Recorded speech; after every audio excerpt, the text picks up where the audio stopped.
On this episode of the Everett Lee Show, I have none other than wrestling journalist for over 15 years, Jim Phillips of ProWrestlingStories.com, right here on this episode of the Everett Lee Show. The Everett Lee Show podcast, a shot of entertainment.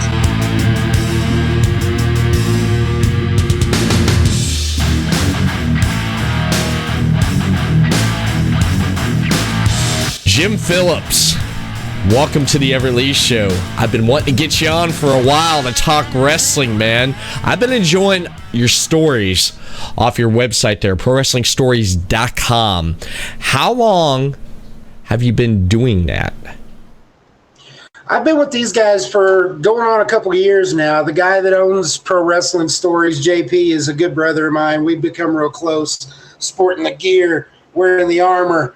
Yeah, man, he's my brother, and I've been there for a while. He bought out Gorilla Position, where I was the senior editor, and whenever he bought that out, I came over and started working with those guys, and we're re-releasing my Wrestling Territories pieces. It's really good, man. I enjoy it there a lot. And I just want to say thank you for having me on, my brother. I've been looking forward to this for the last few days for sure, but I love coming and talking about wrestling anytime that I get the opportunity, man. It's my lifeblood. I love it. And I love everything that you do with pro wrestling and the stories and everything that you write there on the website and stuff. And it's been a while since I last talked to you, because the last time I talked to you was when Podcasting Network did the tribute to the true master of wrestling ring music, Hurricane J.J. McGuire. And if you don't mind, let's raise a glass for our buddy there. What do you say? I wish I had something better in it than water, my brother, but that's what we got today. Yes. Let me just say that Hurricane was one of my close friends, and we got really close toward the end of his life, and it's still something that just blows me away how quick it came and everything. But through my friendship with JJ, I went down and did his memorial and spoke at his memorial in Kentucky and stuff, and made a real nice road trip with my dad from Illinois to Kentucky, and that brought me and him together a little bit. So that was one of the gifts I got from JJ. And then another gift he gave me was the gift of the brotherhood and the friendship with guys like you and Dennis Spradlin down in Kentucky, and the American Giant and all these other guys, and brought me and John Cosper close together, who is, if you know John or you know anything about John, another amazing writer and historian of this business. Love his stuff. McGuire, yeah, he's something else, man. I miss him all the time. I see stuff all the time. I saw Jimmy Hart on a podcast the other day, and he was talking about doing theme songs and music, and Jimmy calls him Jimmy because his name was James John, and I didn't find it out till later on, and I wish I would have known, because I sure would have ribbed him calling him Jimmy John. Hey there, Jimmy John McGuire, how you doing? I would have loved to have ribbed him a little bit, but yeah, he knows. But yes, I'll give it back. Yeah, I'll give it back to you. We can talk about this series of matches. I'm excited. Yes. One of the reasons why I hit you up is because, again, I enjoy everything that you do on ProWrestlingStories.com, talking about the territory days to different types of stuff that's gone on in those days, like Bill Watts, Ric Flair, Rowdy Roddy Piper, just to name a few right there. But one of the things that I mentioned this to you when I reached out to you was that I have a favorite trilogy. And a lot of people do know this, but some who don't. One of my favorite trilogies is Ric Flair versus Ricky Steamboat. That is one of my favorite trilogies in pro wrestling right there. So, yeah, we're talking 1989, one of the biggest angles of that entire year. There's so many other little facets to those matches. Like, the matches are artwork. They're amazing. And we can talk about each one individually and break them down if you'd like. But there's so many other little facets happening that led to those matches and the reason for those matches. And we're going to talk about all that today. It's going to be a deep dive, as the young ones say. But listen, though, Billy and Susie, you need to go to bed because the fat man's going to use the angry words. That's why my daughter's in bed right now, because she don't need to hear. My 5-year-old don't need to hear the way I talk. Some of my friends have made the mistake of having me on speakerphone with their children in the car, and they're like, wait. And I was like, oh, you should have kayfabed me, because I didn't know you had kids around. I call it like it is. So this will be fun. It is. This will definitely be fun here, because Ric Flair, Ricky Steamboat, 1989. Prior to what happened in 1989, I want to mention, Jim, WrestleMania 3. One of the matches, the top match that was built for WrestleMania 3 was Andre the Giant versus Hulk Hogan for the WWE Heavyweight Championship. But one match actually stuck out, which to me is one of my favorite matches on that card, which is Ricky Steamboat versus Macho Man Randy Savage for the Intercontinental Championship. That's one of my favorite matches on there. And the story behind that and the build up to that was pretty great, because to me, when I look at that match, Jim, it put Steamboat out there, in the mainstream because of the rock and wrestling connection at that time. Well, it also broke a lot of barriers as far as in the in-ring work itself. Guys were still calling matches in the ring as they went. And for those that don't know the story behind that match, Steamboat and Savage was meticulous about his matches anyway, but Steamboat is very cerebral about his ring work as well. One of the reasons he's able to have these long, hour-long matches and keep the story going and not go dull. But they went through every point about that match and broke every move down in a series, and they would quiz each other. I heard stories from other guys that on the road, they would be like, what's move whatever, 121 or whatever, you know what I mean? And it's like drop down, pop up, you know what I'm saying? It's just craziness like that. But to have that chess mentality for the work in your mind, that's led to what they're doing a lot more today. The young kids today are, I hate to say scripting, because much like Cornette, shit like that leaves a bad taste in my mouth.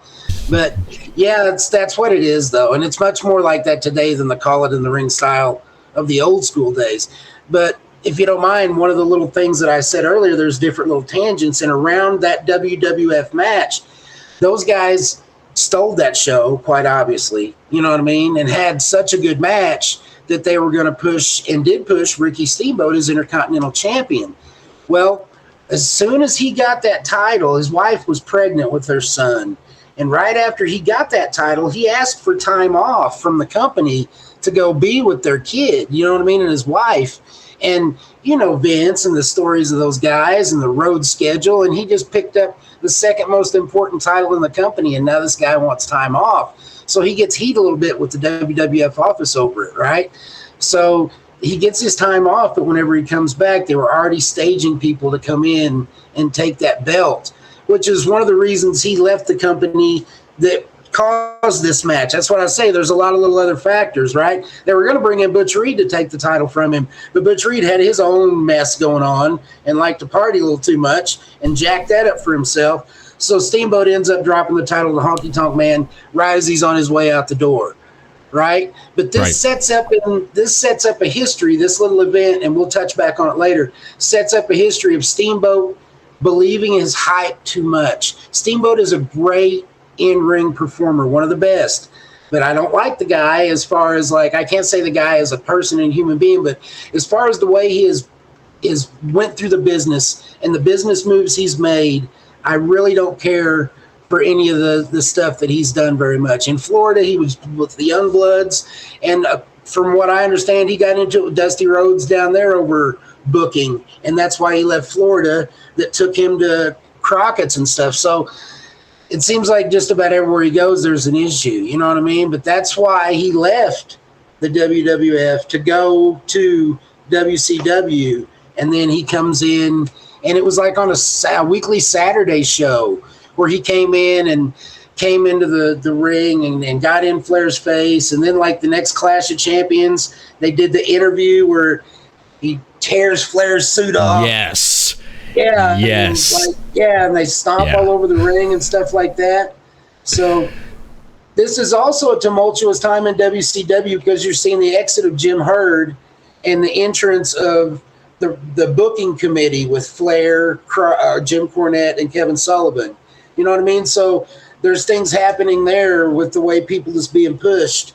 So I can't fault Ricky Steamboat for all his gimmick choices during that time. But I think he liked to believe his own hype a little too much. But they built to that very first match at Chi-Town Rumble. And yeah, that was amazing, man. That was like, you could tell whenever Steamboat first got to WCW and they were doing those little vignettes and those little short monologues and promos, whatever you want to call them, that there was magic there. And I know Flair and him saw it too. Oh man, we can make some money together. We can do something together, me and this guy, you know? So They went to the Chi-Town Rumble. And I'm taking over, man. I'm sorry. I'm jumping in.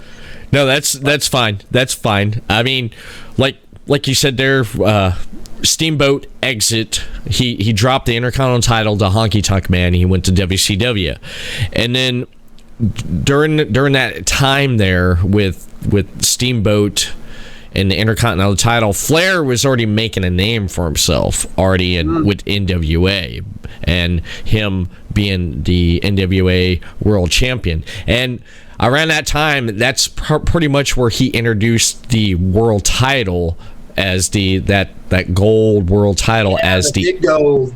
Yeah, I love that belt. I love the design of that. That's one of my favorite world title belts right there, I have to say. And him bringing that into the NWA there, and he pretty much was already making a name and doing his thing there. And then Steamboat, like you said, comes to WCW, and he pretty much wants Flair. Yeah, like you said, Flair wants to work with Steamboat, and he asked to work with Steamboat. I mean, I'd like to been a fly on the wall for that conversation right there. I'm not sure whose idea it was to book the ladies' man versus the family man, but this is the angle that was being ran. And excuse me, little Colorado smoker's cough. So there's times that the timelines between the companies intersect as well. And another little facet that's interesting to note, as Herd had left, they had approached Bill Watts to come in and do booking for WCW, but he declined. He declined at first, Bill Watts of Mid-South. And he declined them, and that's how they got into the little booking committee. But at Chi-Town Rumble, the only really wrestling nerds and historians will have noticed this. If you watch the Chi-Town Rumble, the entry music into that pay-per-view is the music that they used every week on the Bill Watts television show for Mid-Watts or for Mid-South. I noticed it last night whenever I was watching. I was like, holy shit, that's the Mid-South music, right? Right. Yeah, so whenever they went to the Chi-Town Rumble, that's what the music they use, and that caught my attention. But at this same time, we're talking about the WWF is building, because we're in April, May, or the months of the year, 1989. Mm-hmm. We're talking WrestleMania time. Yes. So WWF is building to the Mega Powers, Savage, and Hogan, the Mega Powers Explode, WrestleMania 5. So this is really WCW and Jim Crockett's promotions answer to what the WWF is doing at that time. They got what they feel in these two guys as the biggest drawing potential to not only get them money, but pull people away. You know what I'm saying? Mm-hmm. Yeah, pretty much. Yeah, this went up against WrestleMania 5, the Mega Powers. I remember the Mega Powers splitting up. I remember watching Saturday night main event. I was asleep. My dad wakes me up and he's like, you got to come out here and look at this. And it was right when the Mega Powers split up. I remember seeing that as a kid and I was devastated, man. Hogan and Macho. It's like, no. So your dad was a fan? Yeah, my dad was. Yeah. He was great that he came and woke up a young Everett Lee to come watch the Mega Powers bit on the Saturday night's main event. Yes. I was probably a teenager at that time watching that same thing. You know what I mean? So that's pretty cool that your dad got you out of bed for that. That's pretty cool. Yeah, I was trying to stay awake and I fell asleep. So he on the couch, he picks me up, puts me in bed, and he stays up to watch it because we came on late at that time. Oh yeah. And then all of a sudden, my dad come busting in there, scares the shit out of me. He's like, you gotta see this happening. I run. Yeah, he's marking out. I'm marking out. I don't know what the hell is going on. Fucking great. Yeah, I run out there, and they just came right back from commercial, and they, the recap. That was the thing, you hear, Vince talking about, how his commentary style, which I do love. I have to throw that in there, it's like, this just happened, Vince, how old school Vince with the yellow blazer. Yeah, man. Yeah, and then they did the recap of what happened during that match there, Mega Powers, what happened to Elizabeth. Hogan takes Elizabeth to the back.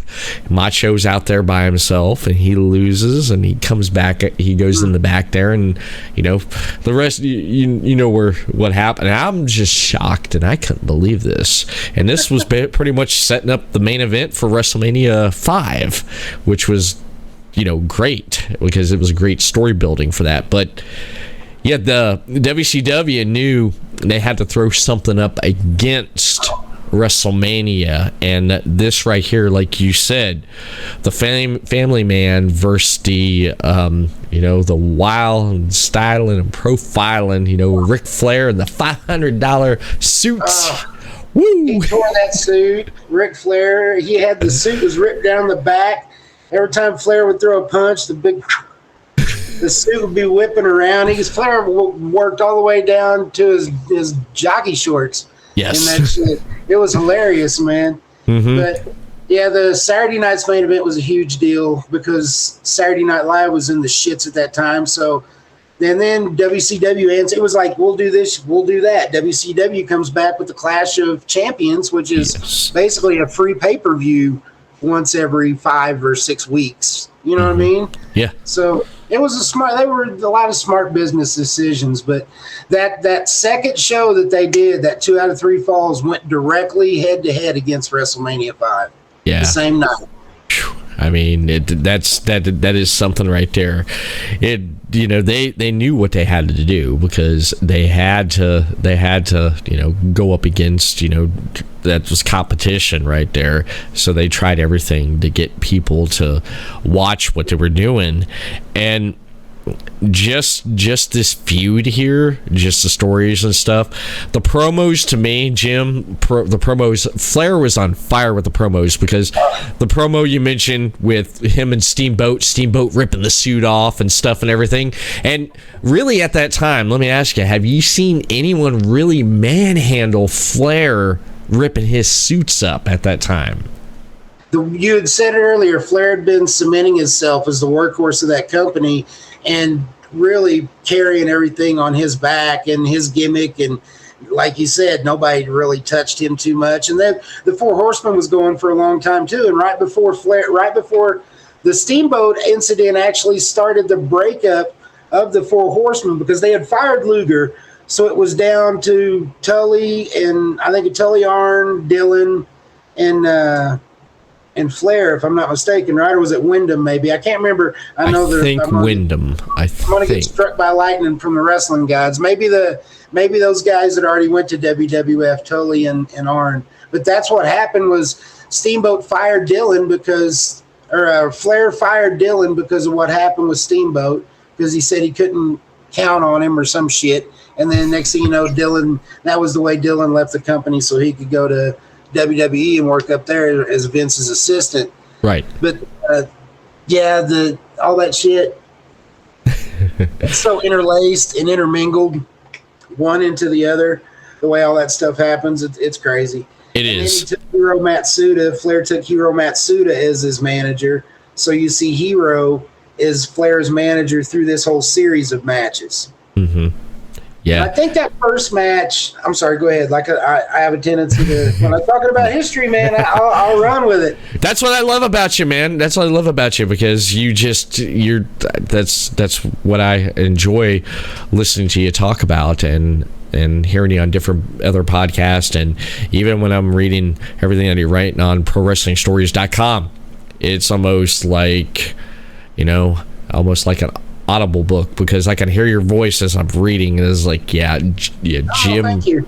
That's one of the things I strive for. But one of the things that JP told me when he brought me over, that always rang and sat with me, is he said that it's like a fireside chat. He said reading your stuff is like reading a fireside chat, somebody just telling a story around a campfire about the wrestling business and how things used to be, and you get into the territorial business and the love of it. It's not just like the back of a baseball card where any person can spit statistics, you know what I mean? But right. There's a difference between that and knowing, and there's not really a lot of people. We talked about Cosper earlier. Obviously, Cornette and the boys doing what he's doing. You got the Briscoe and Bradshaw doing what they're doing now. There's a few outlets where you can get the preservation of the history and the stories and the retelling of it. But yeah, anytime I get an opportunity to do that, man, it's like going to Sunday church, you know what I mean? Like, I'll get up there and preach. Yeah, I agree. That's I've been itching for a while to talk some old school classic good wrestling that I haven't got to talk with anyone with for a while, because I miss talking with JJ about good wrestling like that. But this right here, I want to start off here on the first match right here. I like the name of this, the Chi-Town Rumble, because it was in Chicago, and that was on February 20th, 1989. So the first match in the series of 3 was Ric Flair as the NWA champion versus Ricky the Dragon Steamboat. Ricky Steamboat at the time, he was at 5'11", 235. Ric Flair at 6 foot at 232. Almost, just about there. Flair had just a couple more, a few more inches of height on him, but their weight was almost about the same. So this pretty much was almost like an even matchup. They're flip sides of the coin in so many ways. The booking on this was, putting those two guys together, the way they put that together was spot on. Mm-hmm. What they did with Steamboat, we'll talk about in a second. But yeah. But the putting those two guys together, peanut butter and jelly, man. Yeah. Give me a sandwich. Now, one of the things I do want to add to this, Jim, is the fact that as we talk about these three matchups in this trilogy, there was one constant guy on commentary. And it was one of my favorites, Jim Ross.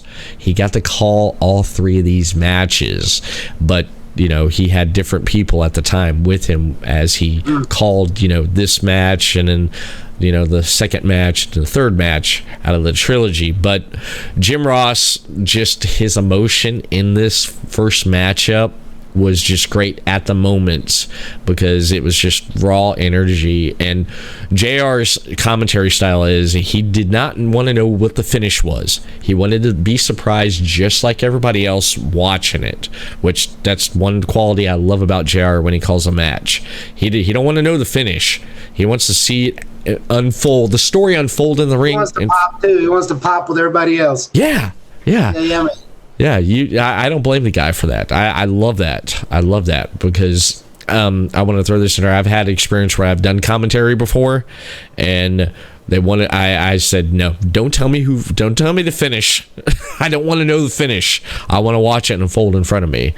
But I agree right there. But in the excitement and the adrenaline, your mouth may slip and you may give something away before. So it's better off to go in not knowing the end of it. You know what I mean? Exactly. It's best not to know. But the beginning of this match. I'm sorry. Let me also throw this out there. Tommy Young, also the one man that's connected with all 3 matches. Tommy Young was the referee for all 3 of those matches. Yes. Great old school referee. Always in the right place at the right time. You know what I mean? Didn't let the guys get over on him. maintained his spot. I think even at one time, I can't remember which match it was, but him and Flair get into it at one point. And I'm pretty sure it's this one because he's got the big Illinois symbol pinned to his lapel of his referee coat or his referee shirt. And I'm pretty sure that him and Flair get into that, and Flair pokes at his chest, and Tommy Young pokes back at him and slaps the Illinois. I'm the referee. So it's good that they maintain that continuity so Tommy Young's not looking like a goof. Yeah. You know what I mean? Yeah, he did great as a referee in this trilogy of matches right here. He was great, hands down, but he was the perfect guy to do this. He was. It seemed like, Jim, everything was aligned for this right here to tell a great story with a great feud that lasted, in this trilogy here. But sometimes that happens. It does, man. Everything aligned like perfectly because to me, there's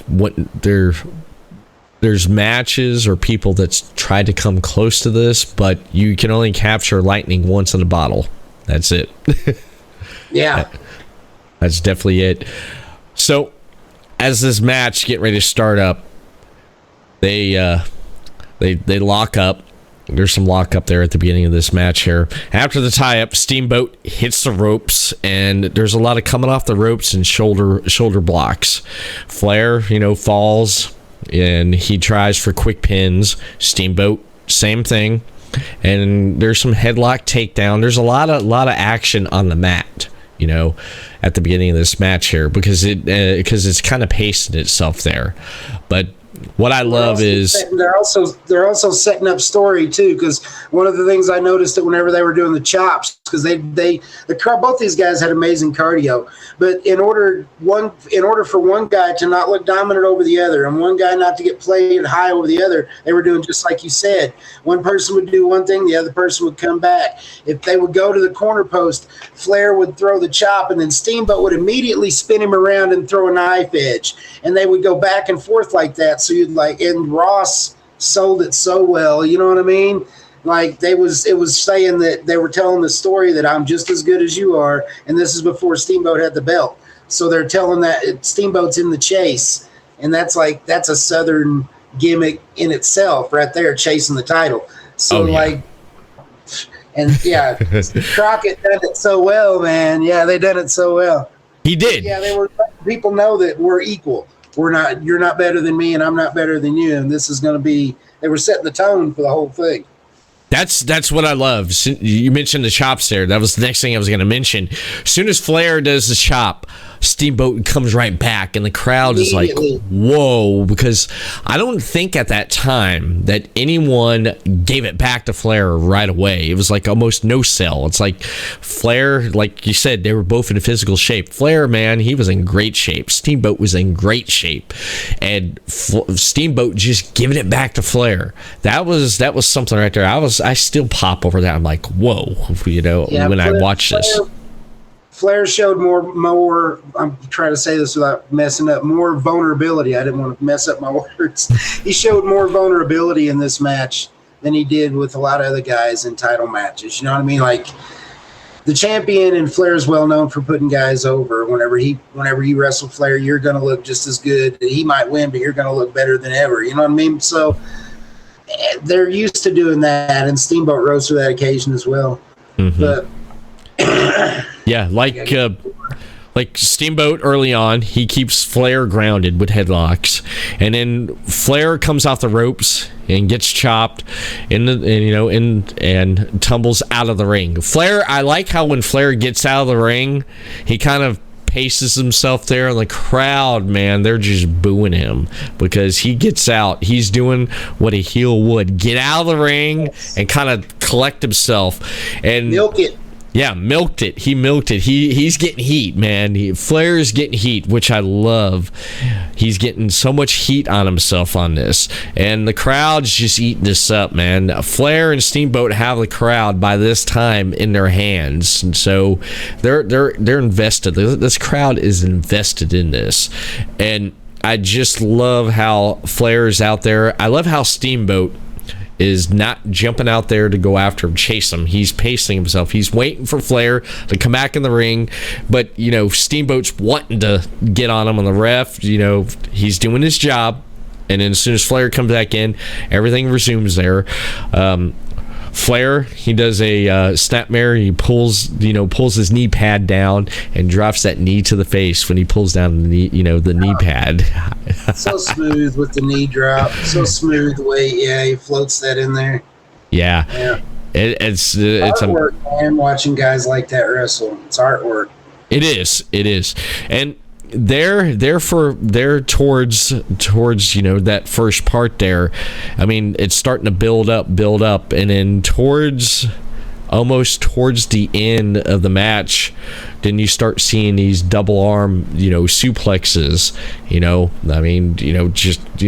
Both of them. Steamboat delivering it to Flair delivering it to Steamboat. And one of the things I don't want to forget is this part here. I've just like you, I marked out over this when I see it, when I'm watching this here. Flair gets thrown into the turnbuckle. He flips over. Yes. He runs down the outside. He climbs top and leaps at Steamboat. And Steamboat counters to the crossbody for a pin. Yeah, man. everything that they sewed together in those series of matches with the Flair was at his height as a bumping heel champion. And that was one of the things that made him so great, the way he would sell for guys. And he would take the big hanging over backdrops and the big hanging over slams off the top rope. And you see Flair take some serious bumps in this series of matches, for sure. Yeah. But the more they're just setting up this, you can tell in this first match that you can really see the magic happening more so than the other two, because the other two, I'm not discounting the other two, but this is the first time these two guys have really mixed it up, and you can kind of see them playing off each other that very first time, and they're like, oh shit, we really can, there really is something going. And then that's when they realize the whole we've got lightning, a tiger by the tail, if you will, you know what I mean? Yes. They realize that this shit is going to be serious. So you can kind of see that in some of the stuff that they do, but by that second match, it's yeah. Yeah. And then the third match kind of goes down from there, though. For me, the third match was a little bit more of a letdown, even in the post-match promo. But we'll talk about all that if you want to go match at a time. Yeah, I want to go match at a time there and just talk about moments there and stuff. One of the moments out of this first match was the figure four. The figure four. As soon as Flair puts on the figure four, and as soon as he puts it on there, man, the crowd, you hear the crowd popping, you hear some boos, you hear some cheering. And one thing I want to point out real quick is, since they were in Chicago, you had a couple of NFL players from the Chicago Bears there, and one of them was a Four Horsemen fan, Ric Flair fan. So he was cheering. Right in the front row. Right in the front row. Yeah, right in the front row there. And what I loved about this, Jim, was when Flair had Steamboat, dirtiest player in the game. He had Steamboat in the figure four. He was close by the ropes. So when the ref was not looking, when he was checking on Steamboat, what's Flair doing? I love heels. I love heels so much more than the baby faces. I was definitely behind Flair. Yeah, and Tommy Young, that's one other reason we said earlier with the way he made himself believable. Shit like that could be happening right. Like, he could be down here and it could be happening up there and he don't see it. But it's like he's so in the match and he's just so credible and everything. It's not hokey. It doesn't look goofy. You know what I mean? It looks, they do. They play it perfectly. And Flair was good at that. He was a master of that. But yeah, man, he was all about playing into that damn rope. Yeah, man. Good stuff. Yeah, it was great until Tommy caught him, and then he made Flair break it. But one thing I loved about this was why he's doing it. Jim Ross is sitting there, and he's like, "Come on, ref! Look what Flair's doing!" And the crowd starts chanting, "Steamboat, Steamboat, Steam." I mean, right there, it's just all of a sudden, Steamboat, he's getting that pop from the crowd. They want Steamboat to win this title. They wanted to see Flair get defeated. They wanted to see Steamboat take that NWA World Heavyweight Championship away from Flair, which is so great because at this time, man, this match is pretty much been going on for quite a while, and the crowd is so invested in wanting Steamboat to win. And then, at this point in the match, you've gone over the hump, and Flair is putting Steamboat over to the finish, to where they're heading to the finish. You know what I mean? Like, he's got to walk away with Steamboat raised up and him, you know what I mean, being pushed, you know what I mean, being stomped away and the crowd hating him even more, but so he can come back and go again. But he's putting Steamboat over to make him that consummate baby face. It's one of the reasons I'm a heel guy. It's one of the reasons I don't care for Steamboat very much. He was so bubblegum and such a baby face. But a lot of times in matches like this, you give credit to the champion and you want to put everything on him as he's the reason it was so good. But Steamboat and Flair worked together so well. Steamboat sold that so well with the agony and looking to the fans and the pain and not wanting to quit. And Jim Ross was in there too, talking about how strong he was. Any other man would have quit by now. All that stuff. They're building him up. You know, it was classic storytelling. Oh yeah, storytelling. Spot hitting. Yes, there was spot hitting. Yeah, it was storytelling in the ring because both guys were telling that story there because Flair wanted, from what I get, this is how I view this first outing right here for this NWA World Heavyweight Championship, was Flair wanted to keep that title. He was going to do anything and everything in his power to keep that title. He wasn't going to let Steamboat take it. Hell no, he ain't going to let Steamboat take it. He's going to have to beat him down to take that title. And earn it. Yeah, he was gonna earn it, man. Like Flair said, to beat a man, you gotta beat the man. And Steamboat was beating him to try to, get that title. But there's one moment where the crowd really did pop, was when Flair comes off the ropes and crossbodies a Steamboat. Both men tumble over the top of the ring. Outside the ring there, and it was like a holy shit moment, right there. The crowd was eating that up right there at that moment. Those acrobatic tumbles of Flair, man, and Steamboat was right there with him. Yeah.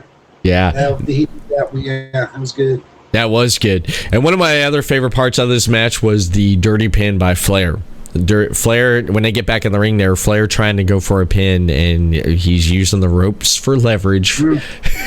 And Steamboat keeps kicking out, and the ref don't see this. Tommy does not see this. It's wonderful. It is. Wonderful. It just builds Steamboat up more and more and more and more. Yeah, he definitely is. He's pretty much he's got really Hero Matsuda on the outside, smacking the apron and doing his whole. What I mean? And he doesn't ever really get involved, but he's vocal.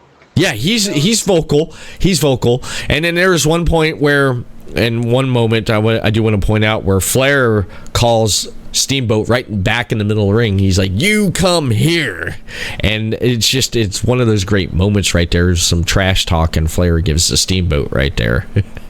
Yeah, he's like, "You want it? Come on." Yeah. I know exactly what you're talking about. Yeah. The crowd was popping over that right there. And then feel greatness. And then Flair decides to go, he goes for the figure four. Steamboat counters into a small package for the pin. And at this time, the ref gets knocked out. Flair goes for the figure four. Steamboat counters into the small package for the pin. Another ref comes in. 1, 2, 3.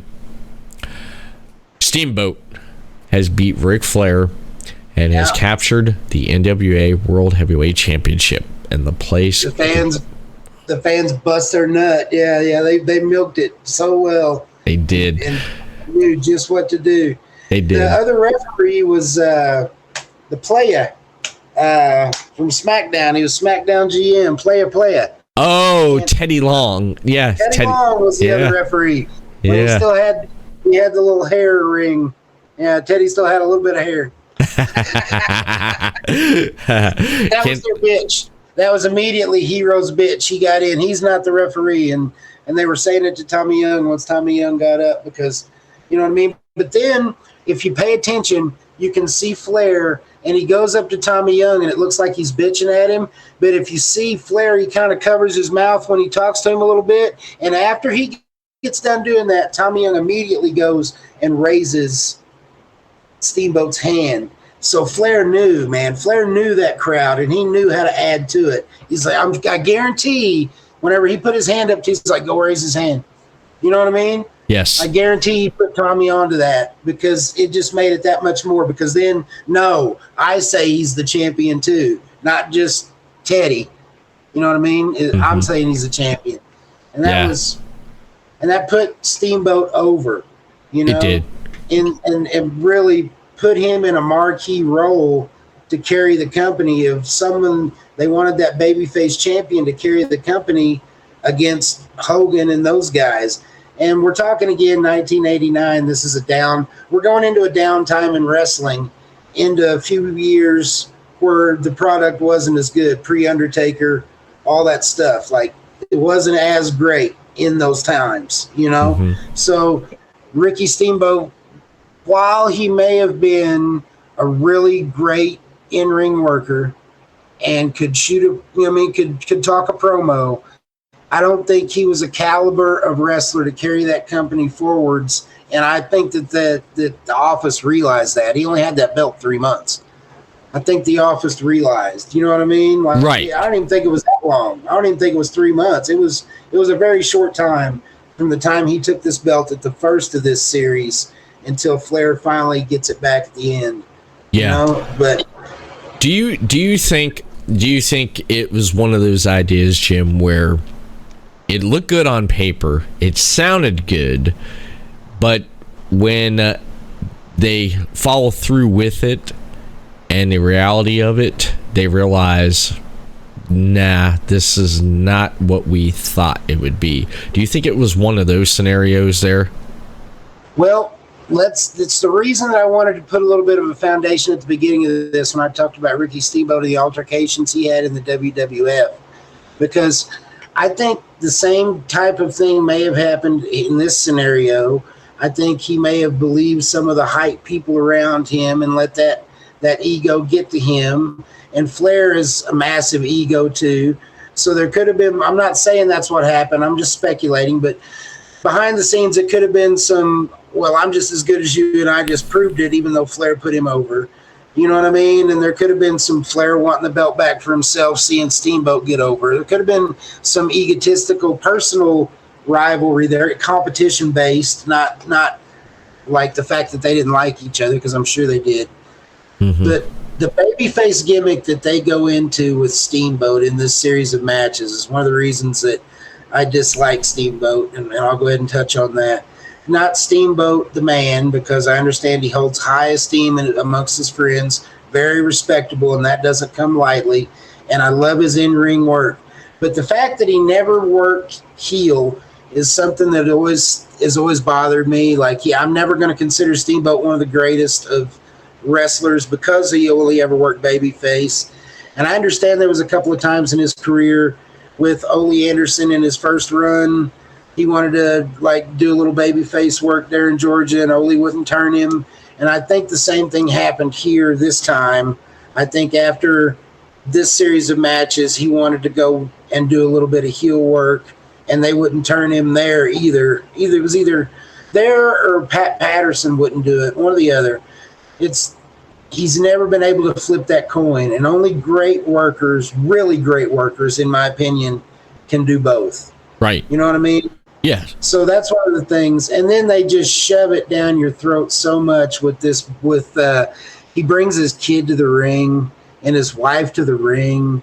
But it was the family man versus the playboy, because Flair had girls that he brought to the ring too. But it was just me being a heel. Whenever I saw it, it just made me sick. He's bringing this little kid to the ring, and he's got the little dragon outfit on and all that stuff. This was the second match that we're about to lead into. Yes. And his wife's wearing the big flowing ball gown and all this shit. And you can just tell that at some point, and I'm not going to throw this blame on his wife because I don't know the lady, somebody was pushing for Ricky Steamboat to get all this extra shit. Yeah, someone was. Someone Steamboat or his wife or somebody or Hurd or someone, you know what I mean? But I just can't get past that. And that's one of the things about the Steamboat run of these 3 matches. Like, he did a good job coming off as a babyface, but I dislike babyfaces so much it turned me against this whole babyface run that he did. The in-ring work that they did was magic. Yes. And every time I see him toting that little kid to the ring, it makes me want to puke.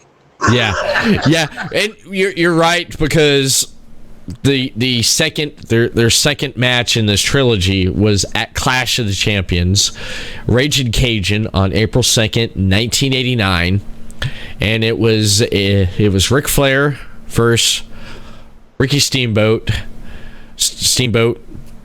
the NWA World Heavyweight Champion, in a 2 out of 3 falls match.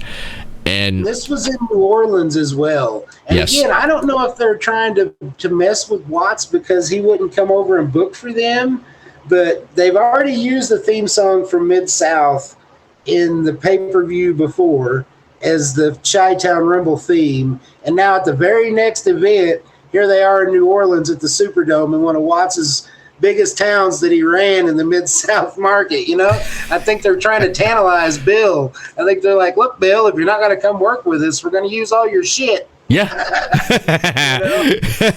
I never really thought of it that way, but you pull up a good point there. It's all kinds of stuff. I'm like Randy Savage. There's all kinds of stuff going and working, you know? Like there's all kinds of shit happening, you know? Yeah. And then this match, they had one of the biggest Mid-South feuds ever. They revived at this particular Clash of Champions. Butch Reed, Junkyard Dog. Yes. Those guys fought at this show. And you had Michael Hayes was working commentary with Watts. So you had Michael Hayes talking all kinds of references from his days there, you know? So it's good stuff. Yeah. Go ahead. Yeah, it's I wanted to throw this in there because I remember, like, my father.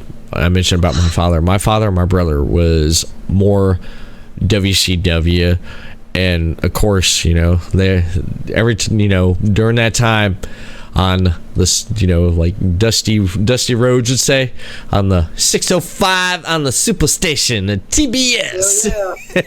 Hell yeah. My dad and my brother was right there, and I remember watching Clash of the Champions when they would air it on TBS at 605. I remember watching that there, and I do, if I think back at this time here, because I was pretty young at that time. I was probably about 11, maybe 12 at the time. I do remember most of watching Clash of the Champions, and for some reason I can't, as the years have gone by, Jim, I might have seen this as a kid, but I had to go back and of course watch it, and a lot of stuff in this match sticks out to me as like a kid when I seen this as a kid, but okay. I had to refresh myself, like watching it like you did, just watching this right here, this second 2 out of 3 falls match.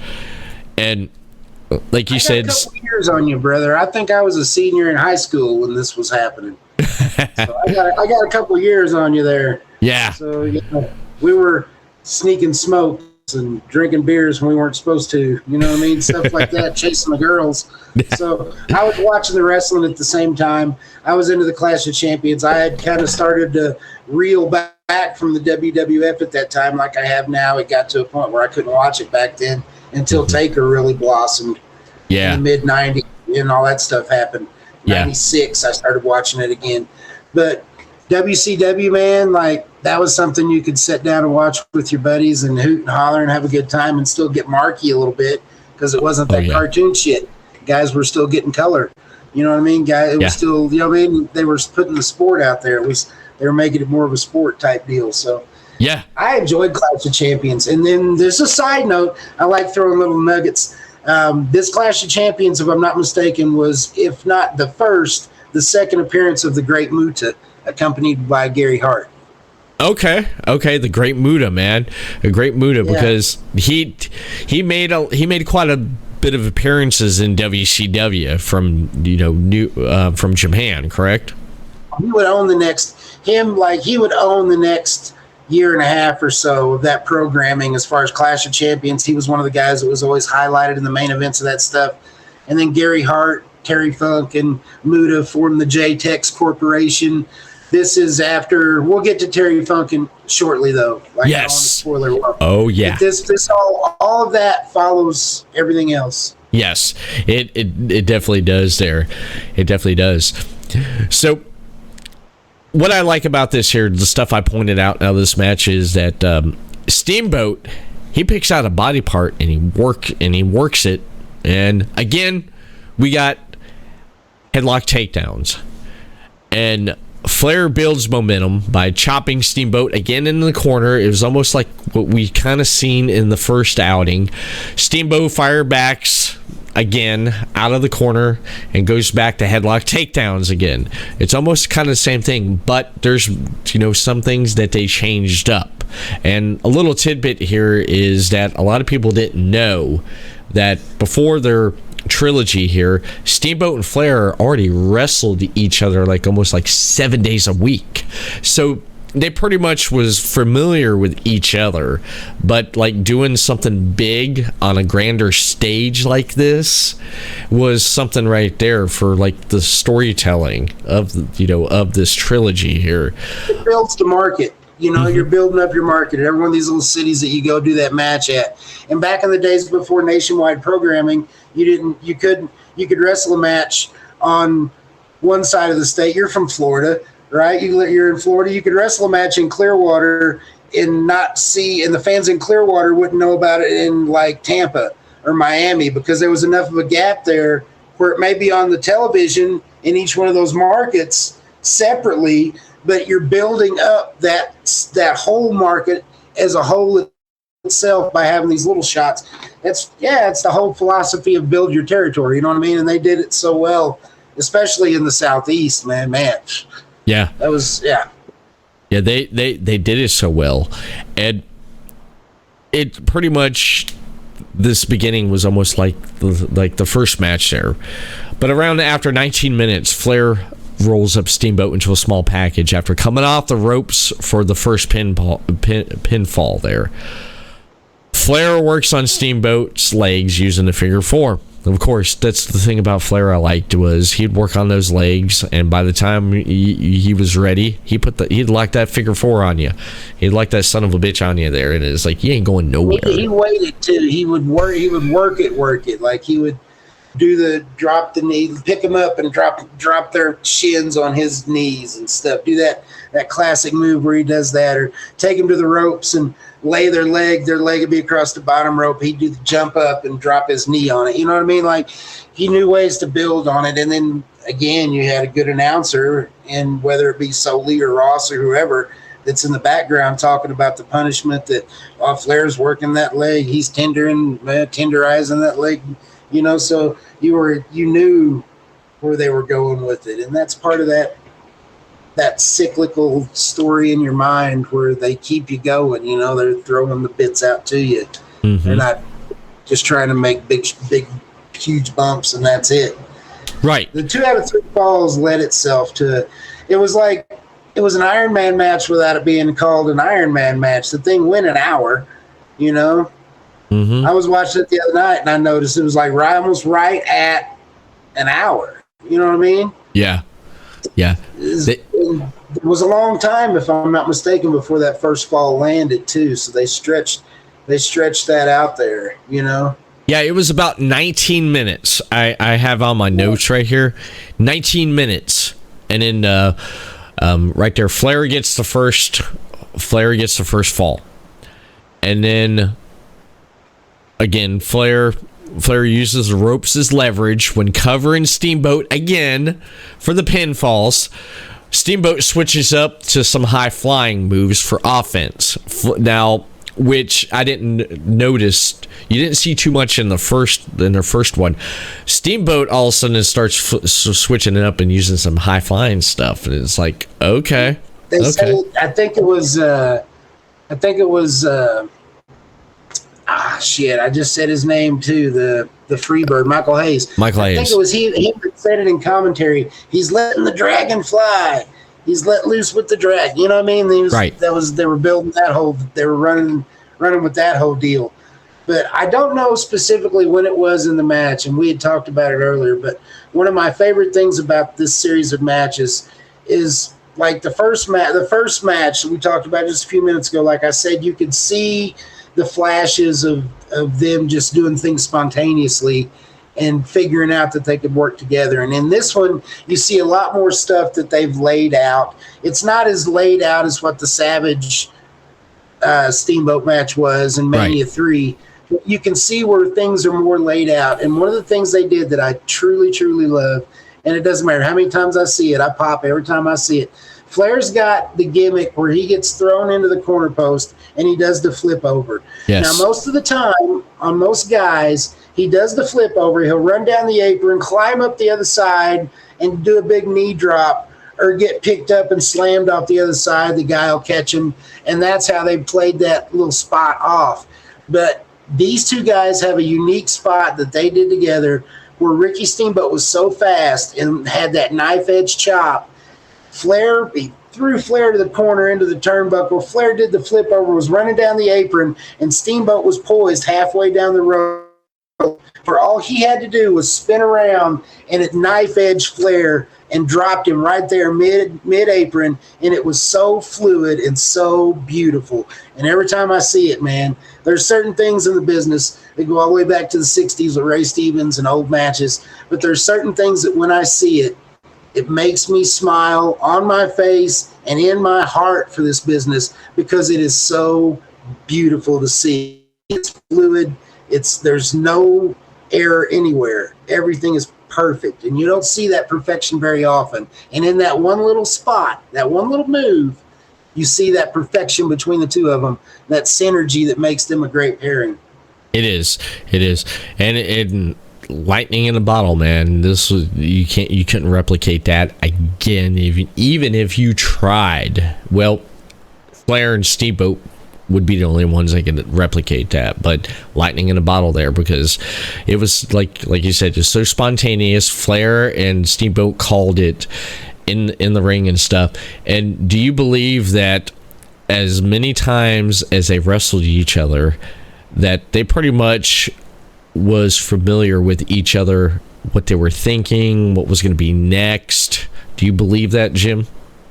Whenever Steamboat had made his very first run through the Southeast, when he was first cutting in, Flair would do matches in different territories where local guys would get a shot or young guys would get a shot. And they had actually wrestled, I believe it was in Florida earlier on, whenever he was working with Youngblood down there in the tag team. I believe Flair came through and they had booked it out to where Steamboat and Flair wrestled each other. I don't know if it was part of a tag match or singly, but I know that they had prior hands-on contact with one another in the ring to this.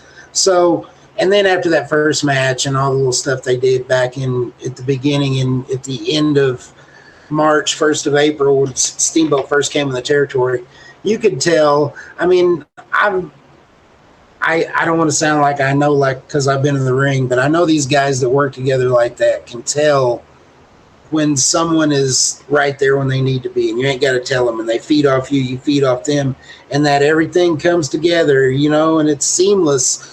Like you say, that doesn't happen very often, and they had it here.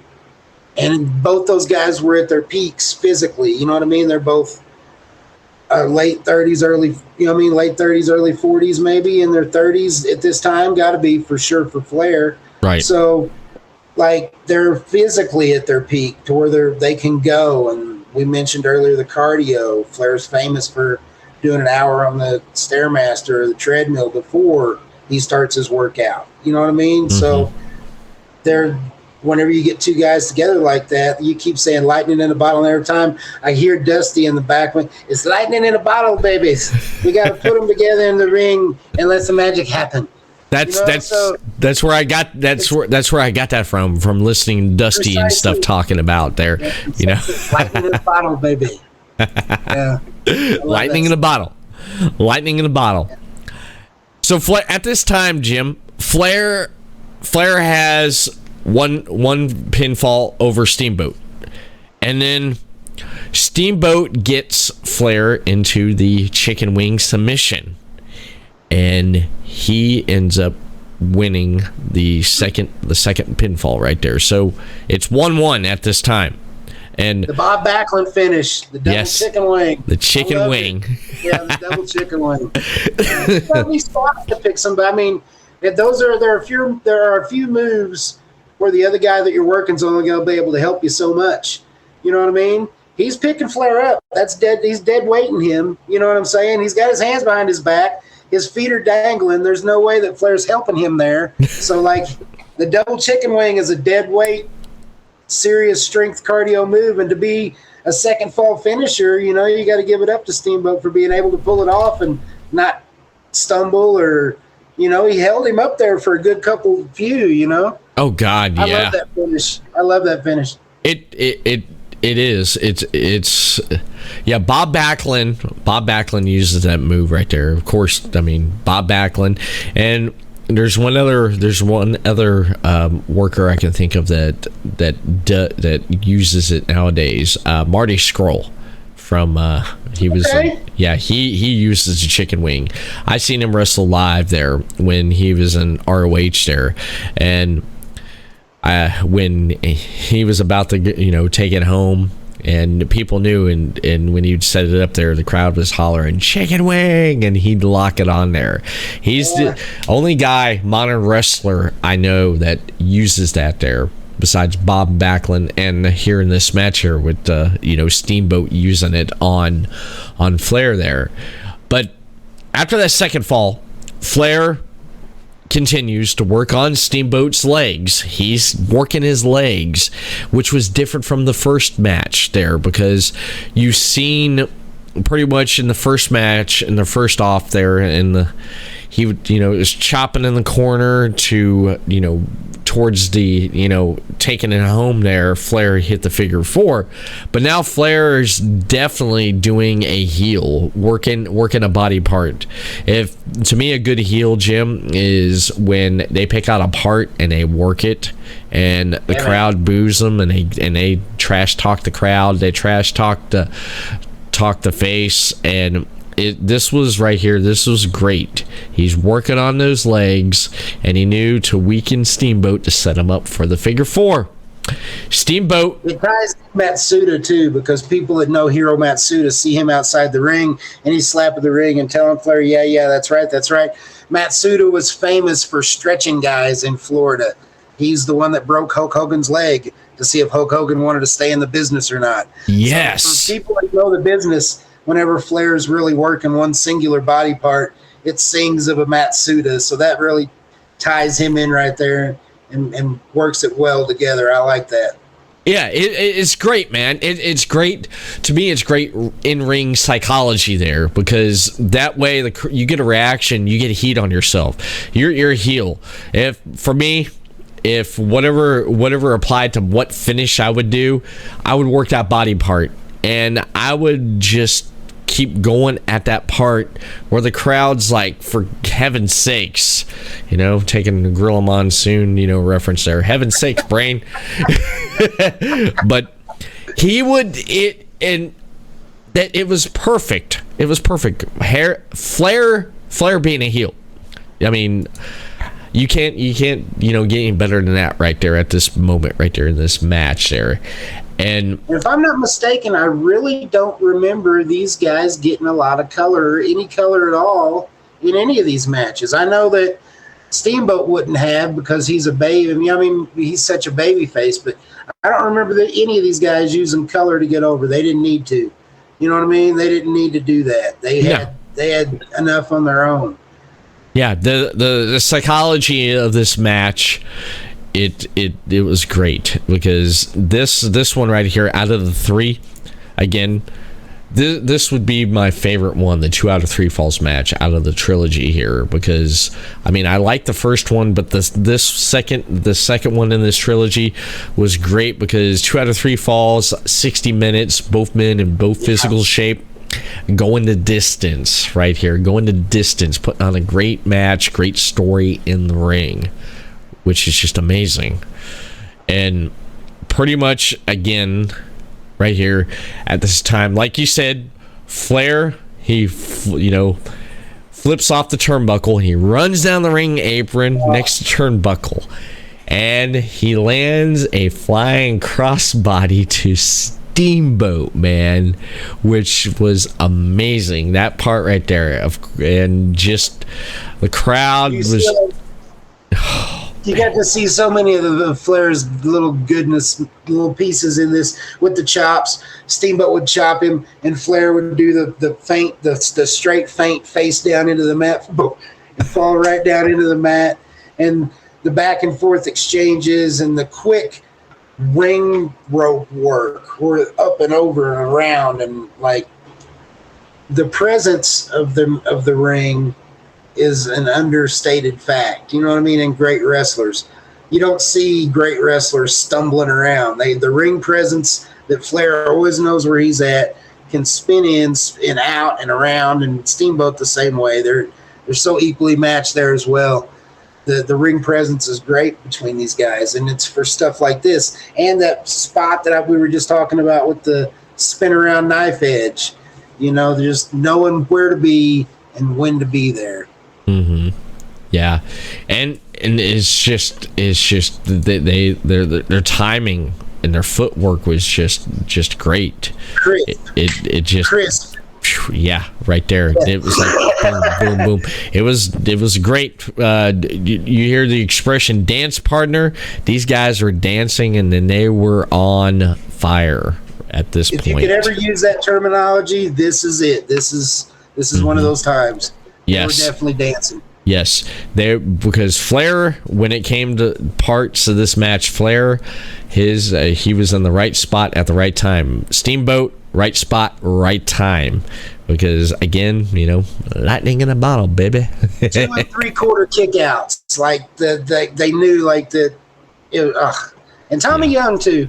Like you can't discount. Like we popped Tommy Young earlier, but there's good referees, and then there's really good referees that know, again, ring presence, and he was always right there. The way he would jump over, some guy would go for a pin or something, he would jump over the top of him and land for Alfonso was great for that too. Yeah. Like Tommy Young would jump around, and he was almost not a bumping referee, but he was all over, man. He was a jackrabbit. Oh, yeah. Tommy made sure he was right there to get that pin, to count for that pin when needed. He was great at that there. And Flair gets Steamboat into a sleeper, and he grounds Steamboat. Steamboat gets grounded. Oh, no. Okay. Steamboat gets Flair into the chicken wing submission. Again, Steamboat's like, okay, it worked the first time, we're going back to it. I mean, if it's gonna work, it worked first time, let's do it again. So he gets him in that chicken wing submission, and Steamboat knee buckles, and both men fall to the mat with their both shoulders down. And of course, Tommy, the ref, don't see Flair's leg on the rope, and Steamboat's shoulders are down as well. I mean, everything was just right there to where it was like Steamboat, Flair, and he does the count, but Flair argues. Yeah, Hero's on Hero. it. Yeah, they were arguing. He was pointing his finger. Hey. Yeah, and the ref, I mean, they went back and forth there and stuff, and the commentary was just, with Jim Ross and Hayes, and it's just like, hey. And the ref declared Steamboat the winner out of the 2-3 falls match, and Flair just, one more way to keep that story alive and to keep those two to be able to continue working and continue drawing money. I don't know for sure who booked that finish, but it was a little bit cloudy. But it was good to continue the storyline on. I like the fact that it was 2 out of 3 falls because essentially you got 3 little matches, So this is really the only time you see these two guys get a good series, a good run together. So it's a series of 3 matches, but the second match is like 3 little ones in its own. You know what I memean? So, and the fact that it went an hour. Yes.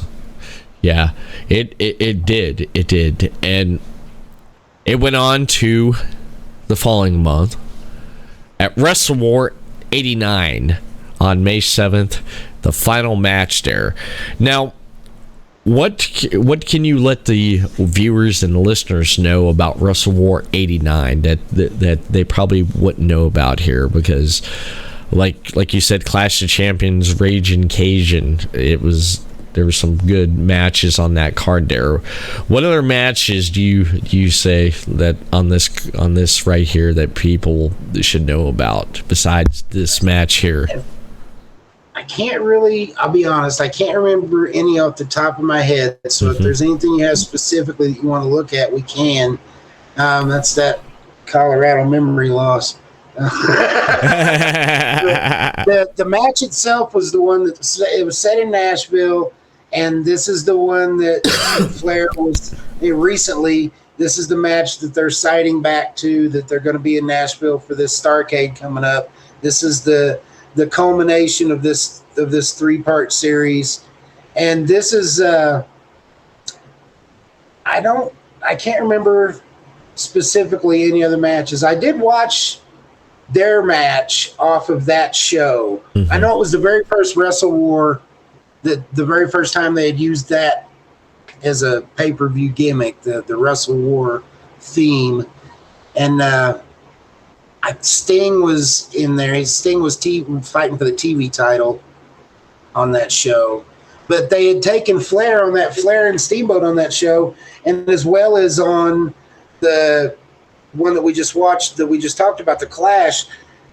The main event didn't come at the end of the night. They ran those matches midway through the card, so they didn't get chopped at the end because they didn't know for sure how long those guys were going to go. So the matches that came after, I think on that Clash of Champions there was 2 matches, a Barry Windham match and a Sting match that was set to come after that Flair and Steamboat match, and because the match went an hour and went so long, they had to re-show those matches on television, like on the weekly TV the following week. Okay. So they centered up those matches on the card because they weren't sure how long they were going to run. Okay. Well, who else was on that card? Have you got it in front of you? Yes, I do. I pulled it up right here on my computer right here. They had 9 matches on here. They had the Great Muta with Gary Hart going up against Doug Gilbert with Eddie Gilbert. And can't go wrong with the Great Muta. Nope. Then you had Butch Reed. He went up against Ranger Ross. Okay. I remember the Ranger Ross gimmick. Babyface, military guy. Right. Then Dick Murdoch went up against Cowboy, or I still call him that, Cowboy Bob Orton Jr., with Gary Hart.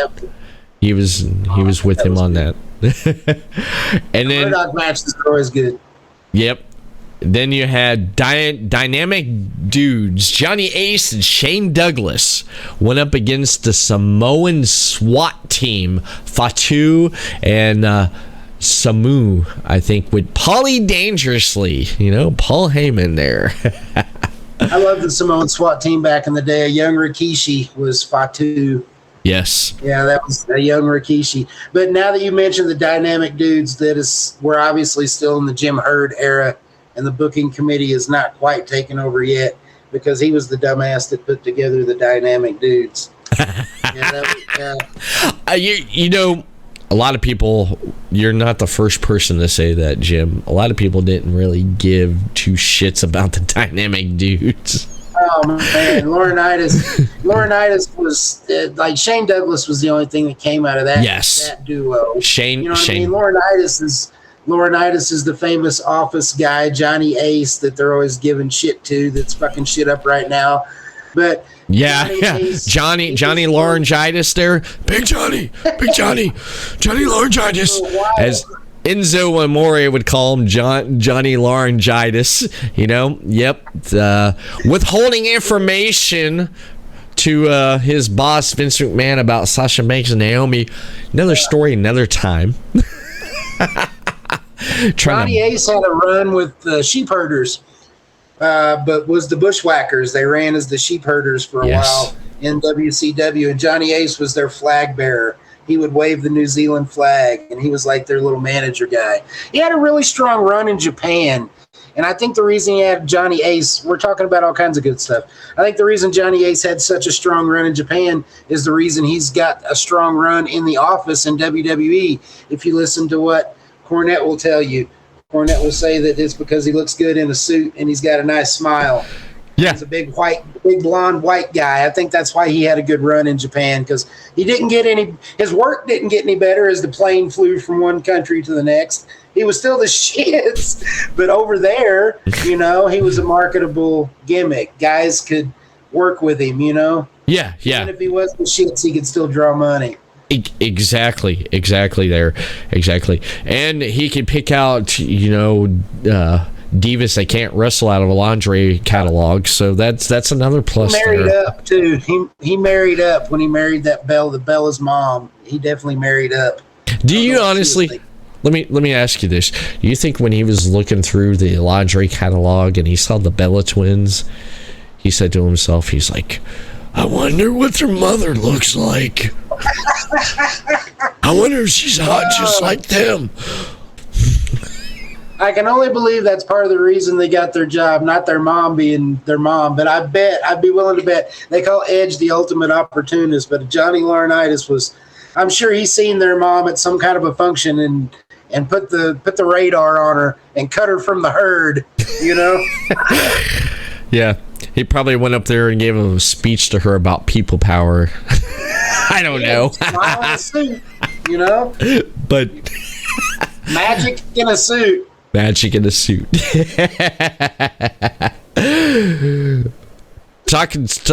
tell you who looks good in a suit, and I mean he just looks good because he's pretty much a free bird, and that's Michael Hayes. Michael Hayes had a match on this card too here, Jim. He had Hero with him, and he went up against Lex Luger, the total package there, Lex Luger. Michael Hayes did. And it was for the NWA United States Heavyweight Championship. And Sting, he went up against the Iron Sheik. And Iron Sheik had Rip Morgan with him, and that was for the, again, like you mentioned, the NWA World Television Championship.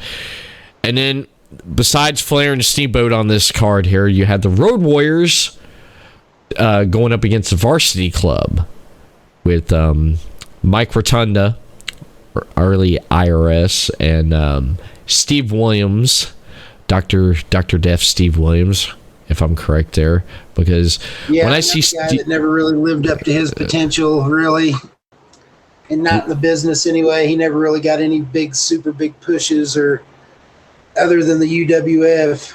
Mm-hmm. A lot of bad stuff happened. Like, he was involved in a lot of bad, not like criminally bad, but just bad decisions in the business. You know what I mean? He was involved in a few stinkers, we'll say. Yeah. Right. But it seems like Hiro Matsuda's taken over duties as the heel manager. Oh, yeah. It sounds like. He is. With a lot of guys. He is, man. He's almost like, I was joking with someone one time about Jimmy Hart. I swore it was like almost, I think it was one of the WrestleManias there. It was like every other match, Jimmy Hart was coming back and forth to the ring with at least someone. Yeah. I swear, Jimmy Hart managed a lot of people, and the same thing. I mean, right here, he's coming out to the ring quite a bit here. But these last two matches, what's listed on here, what I'm looking at, Jim, is that after the Road Warriors, because Road Warriors going up against the Varsity Club, It was for the NWA World Tag Team Championships. With Nikia Koloff as the special guest referee. Then you had Eddie Gilbert and Rick Steiner with Missy Hyatt going up against the Varsity Club, but this time it wasn't with Mike Rotunda and Steve Williams. It was Dan Spivey, if I'm saying that correctly, and Kevin Sullivan for the NWA United States Tag Team Championship. That was one of Kevin Sullivan's little creations, the Varsity Club, and I really liked it. And when I interviewed Kevin Sullivan back a few years ago, we were talking about all that stuff, and he was like, he said it subsequently too. He's like, we couldn't keep, and he's got that Boston. I can't do the Boston. I'm not going to butcher it. He said we couldn't keep Rick Steiner heel. The crowd turned him babyface, so they ballooned out the Varsity Club and encompassed all these other guys. Dan Spivey was part of the Twin Towers or something? Not the Twin Towers, because that was Akeem and Big Boss Man. Yes. Dan Spivey, the Skyscrapers. It was yes. Dan Spivey, and I can't remember the guy that was with him. Yeah, I always forget the other guy. I knew Dan Spivey. Yeah, he was with the Skyscrapers. I always forget the other guy. He bounced around a lot, right in through there, like yeah. It's always like when I think of Doom, I think of Ron Simmons and of course Teddy Long as the manager, and I always forget Butch Reed. I always forget that. Yeah. Yeah. Oh, Butch would have heat on you. Yeah. But this last match here, like you, Jim, I wasn't too much of a fan of this last one because by this point, the way this match started, it was just like it kind of like was the same formula with the last two matches. How it started up with lockup, off the ropes, shoulder tackle, headlock takedown, and it at this point you can hear the crowd not too much like they were at the beginning when Steamboat won the NWA Heavyweight Championship. There was a Steamboat sucks chant that happened during this match. Yeah. It didn't last for long, but there was a Go Flair. You heard Flair chants and Steamboat sucks chants. I think that they tried to take it one match too many. I think that if they would have ended with the best out of three falls hour-long match, and Flair would have won the title at that match, and they hadn't had the Nashville match, I think it would have been better for the storyline for those guys. Now, they're going to have a good match no matter what. The match quality was there. It was still fun to watch, still entertaining, but like you say, it became predictable. Mm-hmm. They by that third match, 3 matches in 3 months, it became predictable as far as what was going to happen. Not with the finish and everything else, and then again, you had at the beginning of the match when they came down to the ring. I got to mention it just because I got to maintain my heel spot on Steamboat for this shit. This is when he came to the ring. The second match, he brought his little son to the ring in a little dragon outfit, and the wife had her ball gown on. In this match, he walks to the ring, and his son is wearing a little outfit with a fake guitar because they're in Nashville, but he's riding on the back of a pony. On the back of a pony. Let me say that again just to make sure in case people didn't catch that the first fucking time. And there's like a person leading the pony down, and his wife, again, decked out like she's going to the Oscars, walking alongside. And I got to say, as a heel, I wanted to see her step in a pile of pony shit so bad and slip and fall. I was begging for it. I was like, please step in some pony shit and fall and bust your ass wearing that dress. That was just my bad guy side coming out. But yeah, it just made me so sick to see that. And I think at this point, the fans were feeling it too. Yes. You know what I mean? Yeah. They were tired of having that apple pie mom, family man stuff shoved down their throat, because people like Flair. People in the Southeast loved Flair. Didn't matter who was wrestling. Didn't matter if he was heel or face. People loved Flair no matter what. And people started turning on Steamboat in this match. Yeah. Yeah, like you said, people in the South liked Flair. Everyone except my father. He would cuss every time Flair got on TV. I've mentioned this so many times on this podcast, on my podcast. Flair was my dad was a Dusty Rhodes fan. He loved the American Dream. He hated Flair. He'd cuss up and down, and my brother would ag him on when Flair was on TV. My dad would get lit, and it's like we went through so many TVs growing up, because he'd throw the TV out the front door because Flair is on TV. The neighbors walk by and like, TV's out. The Everett's TV's out in the front yard. Hey, Ric Flair must have been on TV. What time is it? 7:00? Okay. Yeah. Ric Flair must have been on TV there. And then of course Jim Cornette. My dad did not like Jim Cornette. My dad could stand up and start cussing at the TV because of Jim Cornette. My dad would say, I wish someone would take that racket and shove it up his ass. He just start yelling at me and my brother, we start nagging him on. And it pissed my dad off. My brother would be like, yeah, Cornette. Whenever I was a little kid, we grew up watching wrestling all through the 80s, 90s, whenever I was younger, 70s even, back to ICW days. And I can remember as a little kid, and this is still to this day, because when I go and visit, I visit my parents once a year now, and sometimes twice, but for sure once a year for about a week. And I always spend time watching wrestling with my father. I watch these matches. I'll bring up some matches, and we'll watch them. And even now, all these years later, he's 72. I'll catch him out of the corner of my eye, and I watch specifically for this. He'll be doing this. Like getting into the match, like marking out. Not marking out like yelling at the TV. Yeah. But like whenever the face is making a comeback, or the tag teams have made the hot tag, and Robert Gibson's coming in to save Ricky Morton's ass. Damn it.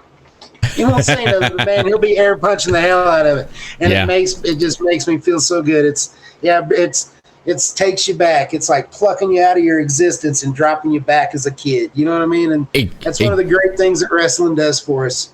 Exactly. Keep history alive. Exactly. It does. It definitely does. And like you said, Flair was getting more of a face pop, and Steamboat was getting Steamboat sucks chant, because at this time people were pretty much sick of this at this time, though. But the two spots that stick out to me in this match was when Steamboat goes for the dive. Now, this right here was perfect psychology for the fact that when Steamboat goes for the dive at Flair just ducks, and he goes over the top rope. It's like, whoa. Right there. After he's working them down on the mat there, and they come up, Steamboat tries to come, flies at Flair, whoosh, over the top rope. It's like, holy shit. That was like one of my favorite moments for like going over to the top rope. That was a reason why to go over the top rope. That's a reason why for like if you do like a suicide dive, outside the ring or something, you know what I mean?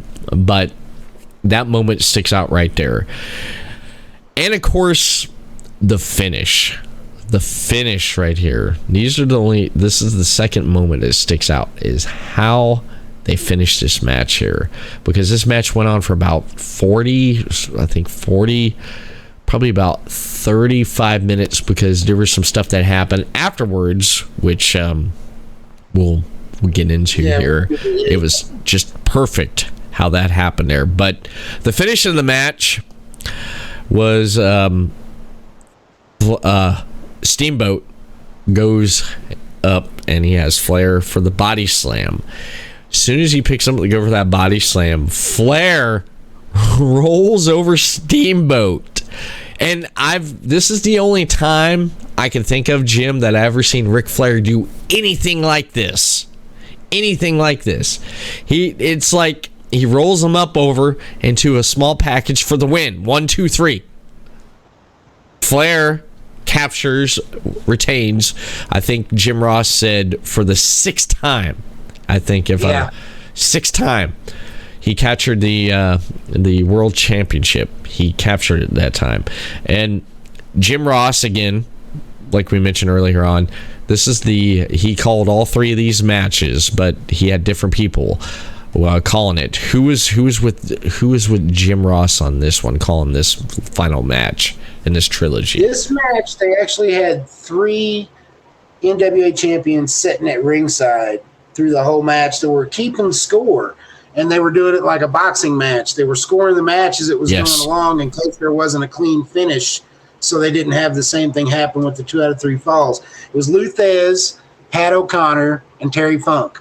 Yes. And they were all sitting ringside. And I don't know if Terry Funk was mic'd up or not, but I'm pretty sure that he was talking to Jim Ross. I believe that he was. Yes. Of those 3 guys. I don't remember Thez and O'Connor saying anything, but they were men of few words. They were just fucking, wrap you up in a pretzel if it had to be. But exactly there. But I find it convenient. Commentary, I believe. Who was on commentary?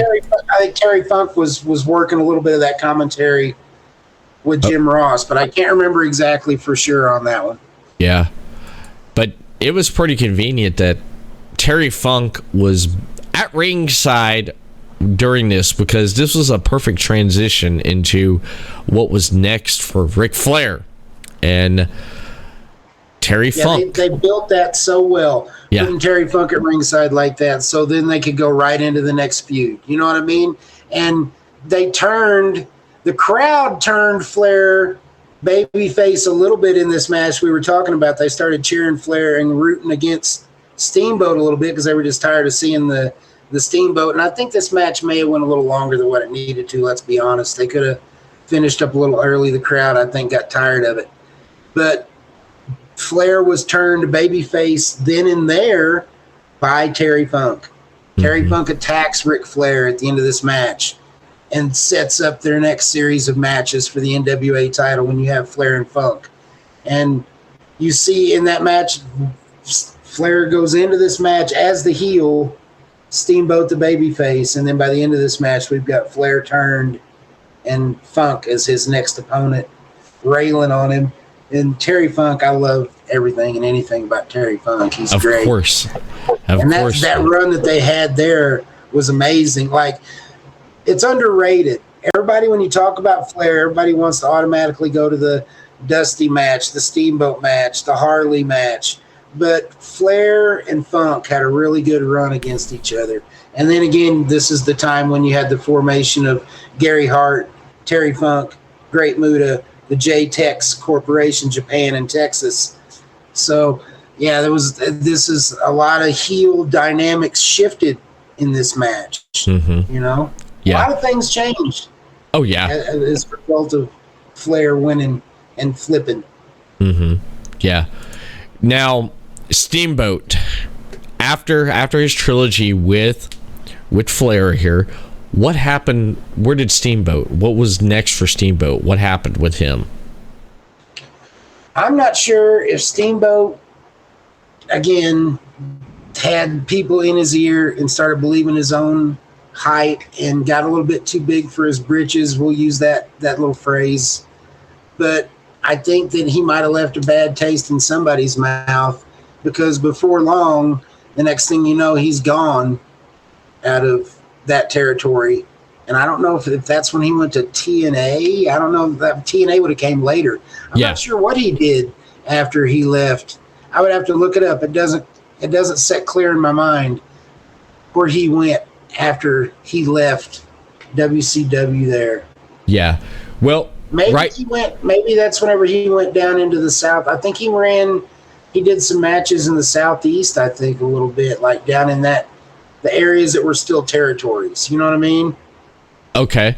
Now, right here, I'm reading right here. I want to mention this right here, that from what I'm reading right here from the information is that, okay, after winning this is from Wikipedia. This is the information I'm getting from here. After winning the NWA World Heavyweight Championship from Steamboat at Wrestle War, Flair became a fan favorite as he showed respect to Steamboat after the match. Flair began a rivalry with Terry Funk because, Funk attacked Flair, and Funk challenged, for a title shot. This resulted in several potential career-ending injuries for Flair. On the July 1st edition of World Championship Wrestling, Flair announced that he would not retire and agreed to defend the title against Funk at the Great American Bash. Flair defeated Funk to retain the title. And right here it says, after defeating Lex Luger for the NWA United States Heavyweight Championship at Wrestle War, Michael Hayes continued to feud with Luger over the title.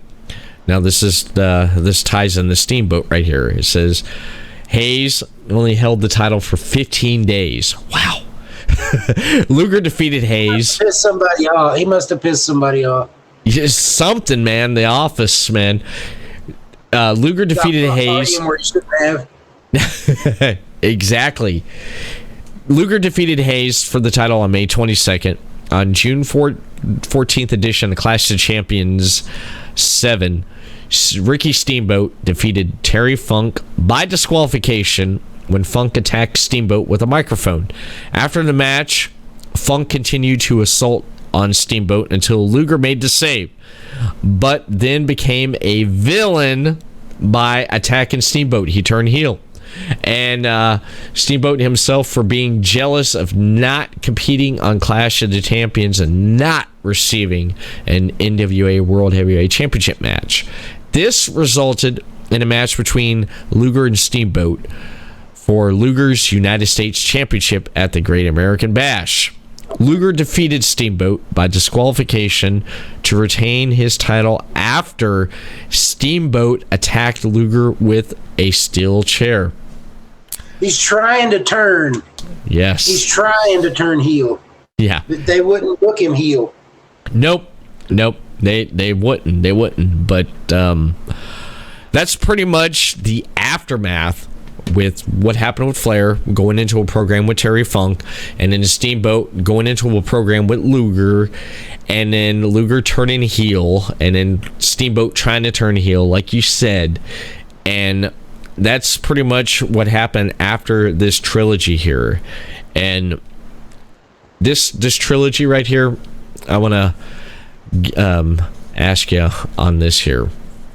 With these three matches, these three, best, like with Flair and Steamboat, they both made each other look great. They brought the best out of each other there, and it just everything just happened so right, aligned so great.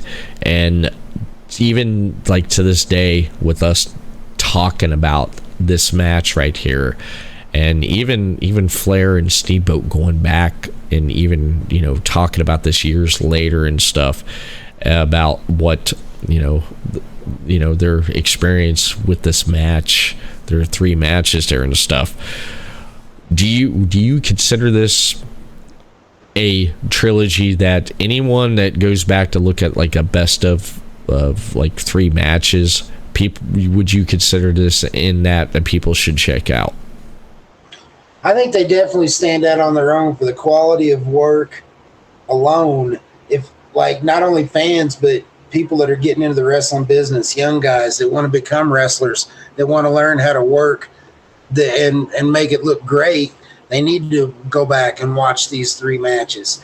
And the reason that these three matches, it was the shortness of that span. They only really had those three, and then that was it. And they only really had this little short 3-month run with each other, and then that was it.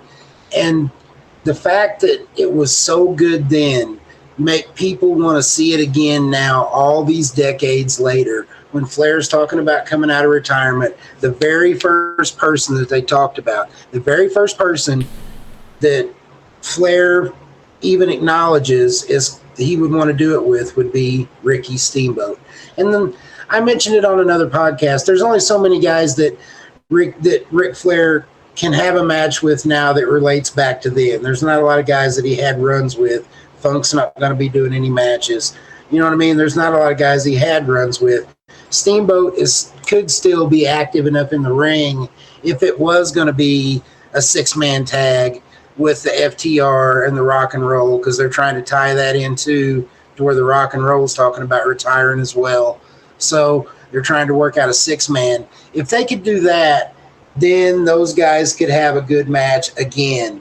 But if it was just them one-on-one, they're both too old.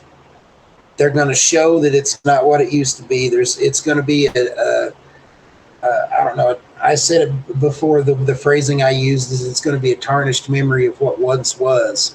You know what I mean?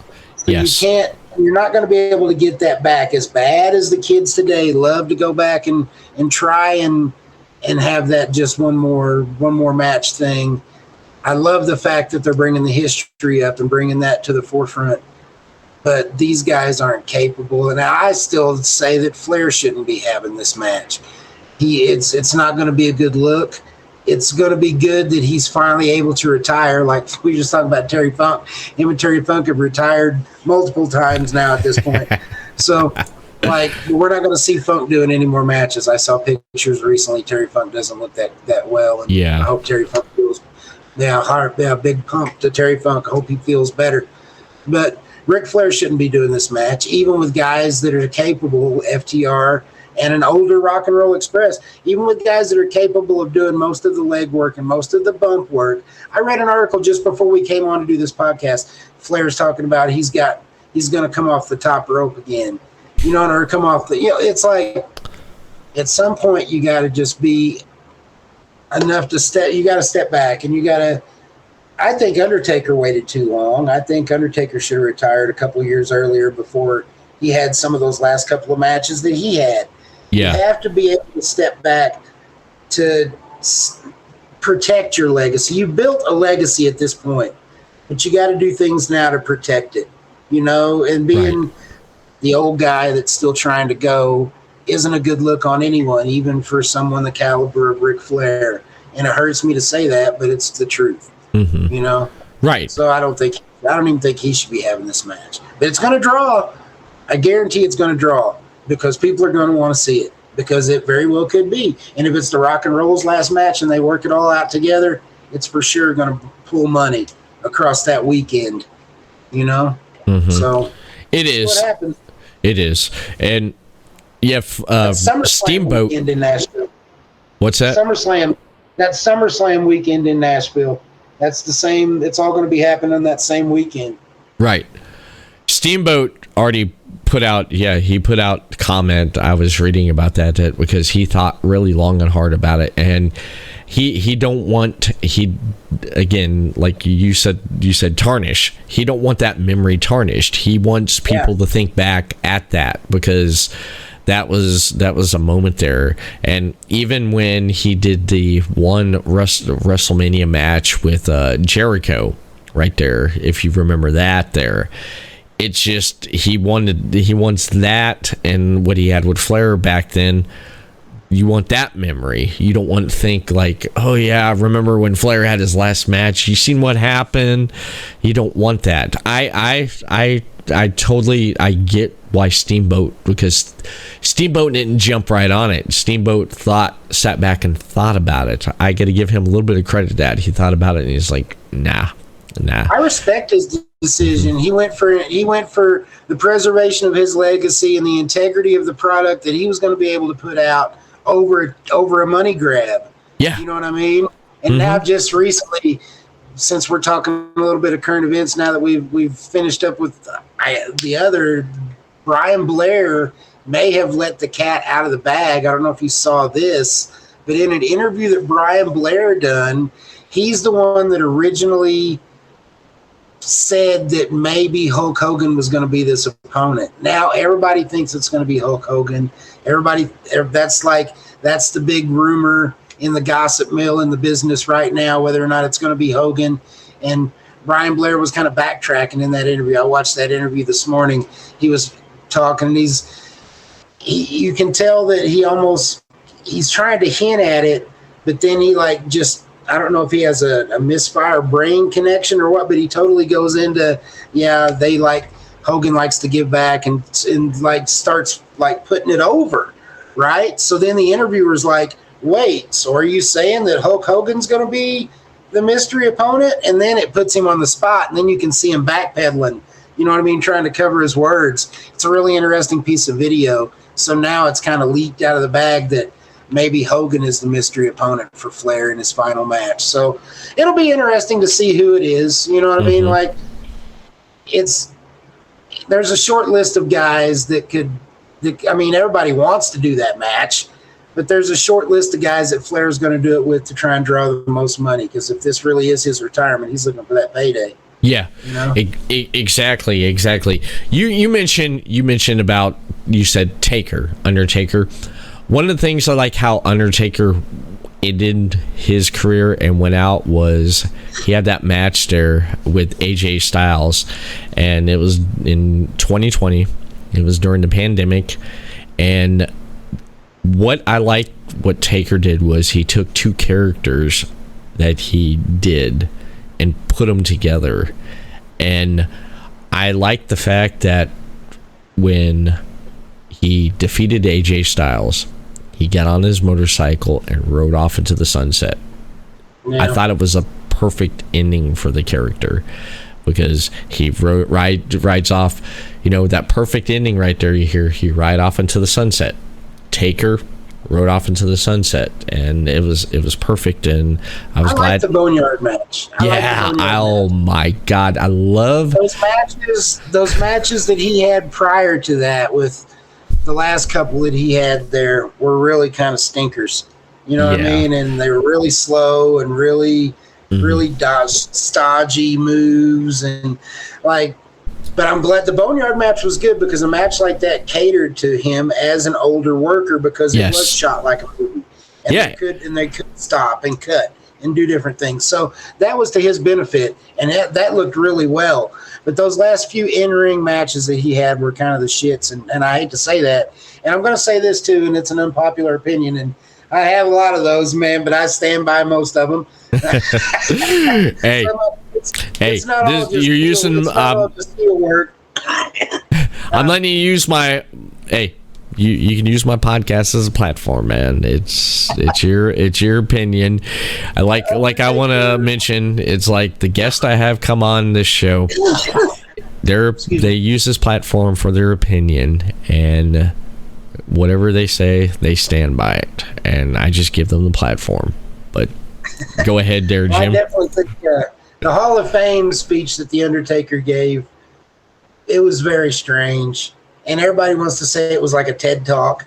It seems to me like he was practicing for a speaking career in the future.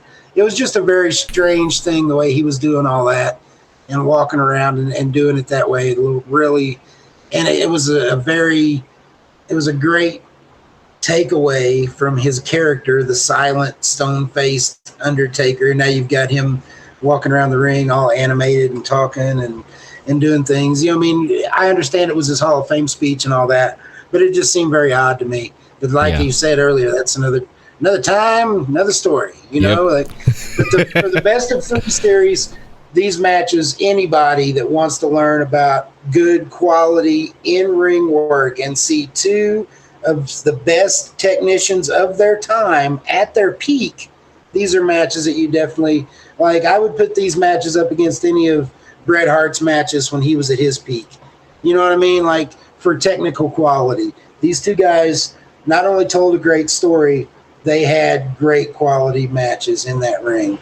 And they did. They solidified their legacies with Steamboat, Mm-hmm. They did. That was the last great thing he did. They did, and both men, like we're talking about, went on to have great careers, in professional wrestling. And it's one of these trilogies that if you want to check out a best of 3 series, I definitely put this out there for people to check out. And I honestly got to tell you, man, I've enjoyed having you come on the podcast here. I've been wanting to get you on for a while just to talk there and stuff, and it's great to finally get you on and talk about this trilogy here, because I definitely like to get you back on again in the future and talk more about, you know, different types of matches and stuff, and just, you know, we'll talk about something, man, because I love what you do.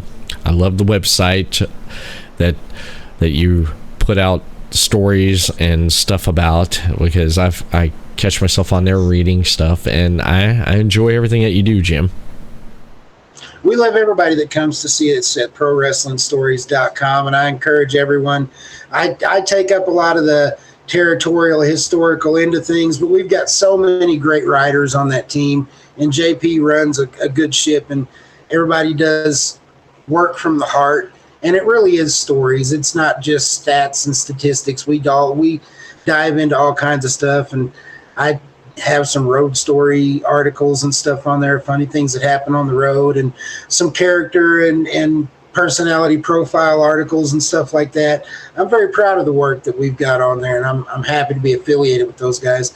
And I thank you for giving me a platform to come on and talk about the wrestling business. And anytime you want to talk shop, I'm always going to be available to my brothers out there that want to sit down and, you know what I mean, under the learning tree, as Ernie Ladd would say. We're all going to learn off of each other and enjoy the history of this business and the legacy that it provides, and everything that comes with that, man. And like, I want the younger folks today to understand, you know, you got to get out there and learn the history of the business. So check out Pro Wrestling Stories and everything I got going there. Look for me, do a little promotional pop right here. Look for me on YouTube. I got a YouTube page up and running right now. Got some food reviews, wrestling, doing a lot of different things, some haunted house stuff, some good stuff on there. Go check it out, Jim Phillips at YouTube. So yeah, that's pretty much everything I got going on right now. There'll be a new Wrestling Territories coming out in a week or so. I haven't spoiled the territory that it's going to be, but we've been talking a little bit about some of the stuff that interacts with that tonight. So we'll see. Everybody tune in for that one. But awesome. Yeah, thank you so much for giving me the opportunity, man, to come on and have this platform. I really appreciate it, man. I enjoyed speaking with you. Oh, no problem, man. Definitely. And I want to add this here. Where can people find you on social media? What social media handles do you have? Well, with the YouTube, it's just going to be my name, Jim Phillips. And then you can find me on Facebook, too. I don't have, as far as Facebook goes, I've got the friends-only profile. I got, you know what I mean? You got to have that little bit of separation there. So I try not to do just a gimmicked-out Facebook page. It's me. And but the YouTube is there, and the Pro Wrestling Stories, check that out.